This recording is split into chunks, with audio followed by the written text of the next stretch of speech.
నైరుతి పశ్చిమ మధ్య బంగాళాఖాతంలో ఏర్పడిన తీవ్ర అల్పపీడనం స్థిరంగా కొనసాగుతుందని విశాఖ తుఫాన్ హెచ్చరికల కేంద్రం తెలిపింది. దీని ప్రభావంతో రాగల 48 గంటల్లో కోస్తా ఆంధ్ర అంతటా విస్తారంగా వర్షాలు, ఉత్తర కోస్తాలో 1-2 చోట్ల భారీగా వర్షాలు కురిసే అవకాశం ఉందని పేర్కొంది. దక్షిణ కోస్తాలో అనేక చోట్ల భారీ వర్షాలు కురిసే అవకాశం ఉన్నట్లు తెలిపింది.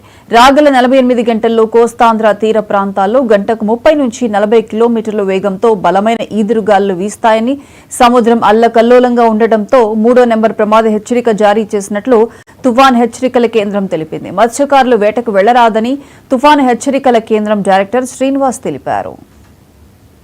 ఎక్స్పీరియన్సింగ్ స్క్వాలీ విండ్స్ ఎక్స్పీరియన్స్ అవుతుంది. అదే కాకుండా సీ కండిషన్ కూడా, రఫ్నెస్ కూడా అక్కడ ఇంక్రీజ్ అవుతుంది. దే ఆర్ ఆల్సో ఎక్స్పీరియన్సింగ్, అంటే some boats are also recorded and they are experiencing. At same time అంటే స్పీడ్స్ మనకి ఇది తీవ్ర అల్పపీడనంగా వెళ్తున్నప్పటికీ కూడా ఈ 35, 45, 55 అలాగే 40 to 50 అప్ టు మ్యాక్సిమం 60 వరకు విండ్స్ వెళ్ళేటువంటి విండ్ స్పీడ్ వెళ్ళే ఛాన్సెస్ అయితే ఉంది.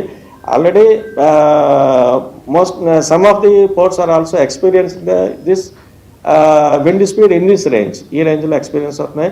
అక్కడ యాజ్ పర్ అవైలబుల్ ఇన్ఫర్మేషన్ చూసినా కూడా సీ కండిషన్ కూడా రఫ్నెస్ కొంచెం ఎక్కువగా ఉంది. సో వీటన్నింటినీ దృష్టిలో పెట్టుకుని ఈ మనకి ఉత్తరాంధ్రలో ఉన్నటువంటి ఆల్మోస్ట్ పోర్ట్స్ అందరికీ ప్లస్ దక్షిణ కోస్తాలు అన్నటువంటి మచిలీపట్నం పోర్టు కూడా మనం 3వ నెంబర్ ప్రమాద హెచ్చరిక ఇచ్చాం. అంటే లోకల్ కాషనరీ సిగ్నల్ అంటారు. లోకల్ కాషనరీ సిగ్నల్ నెంబర్ 3 అంటే స్క్వాలీ విండ్స్ ఉన్నప్పుడు ఇటువంటి సిగ్నల్ వాళ్ళకి ఇస్తుంటారు. లాస్ట్ 24 అవర్స్ నుంచి it is maintaining as a well marked low pressure. Last 48 hours కాదు, బిఫోర్ 24 అంటే నిన్నటి నుంచి వెల్ మార్క్డ్ లో ప్రెషర్గా ఉంది. As such there is no such indication about the further intensification of the present system.